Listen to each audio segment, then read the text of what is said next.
大家好，我是冯小厨。今天去买了一只三黄鸡，这只鸡清洗完过后3斤多，准备打算做一道四川凉拌菜。首先我就是要把这个鸡屁股切掉。这个鸡我们已经提前清洗了，所以说只要把这个脚给它塞到肚子里面去，像这样就可以了。锅中冷水下入姜片、大葱、适量的花椒，多一点的食盐，调一个底味。适量料酒，加入4颗黄栀子。这个黄栀子是为了增加鸡皮的颜色，如果家里面没有的话，可以不用加。水开后提起鸡浸泡3次，这样可以使鸡皮定型。我超市买的三黄鸡会比较嫩，如果是买的土鸡的话更好，鸡皮更不容易破损。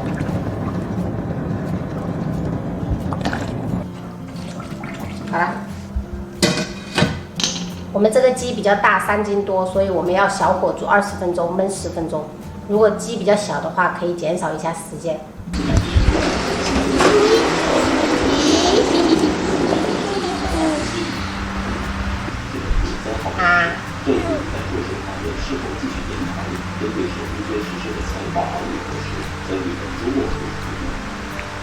马来西亚卫生部3号通报。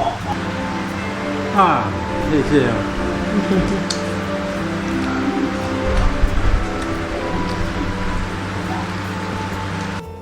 准备一盆冰水，我们可以在里面加一点食盐，防止鸡肉的底味流失。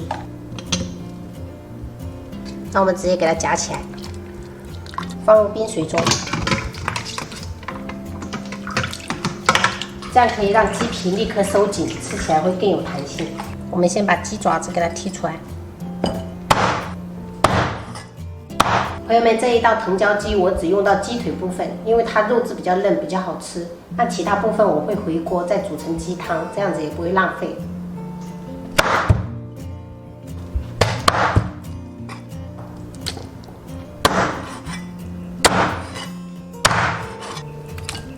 我们把刚才的鸡腿斩成小块，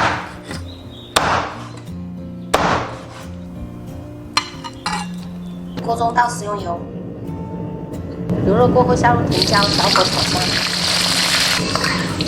差不多像这样子就可以了，不用特别的焦。这个油不要倒掉，等一下还有用。准备几根青椒切圈，小米椒切圈，加入1小勺盐，适量的白胡椒粉，1勺生抽，放入炸好的藤椒，淋上1碗鸡汤。然后搅拌均匀，把调好的酱汁淋入鸡肉里面，再放入少许新鲜藤椒，淋入刚才的藤椒油，激发出香味。一道好吃的四川美食藤椒鸡就做好啦。我们放冰箱冷藏1小时，吃起来口感更好。我们把其他部位的鸡块倒入砂锅中，加入玉米、胡萝卜块。加入几颗洗净的蛤蜊，增加鸡汤的鲜美度。把鸡汤的这些大料给它过滤出来，不要。倒入鸡汤，然后我们直接把这些食材煮熟就可以了，因为我们鸡肉本身是熟的。有藤椒的清香，还有鸡肉本身的鲜美，真的超级的赞。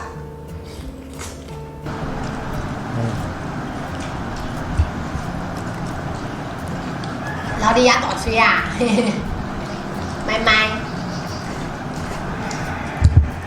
妹妹啊，你去上学了，中午我们吃饭都不香了，都没有你夸我的厨艺。没关系嘛。那你们幼儿园吃的中午饭好吃吗？好吃，干菜也有配汤，还有小麦，还有也是配汤。哦，咸饭也是配汤。那很好。真的很好。开心就好哈。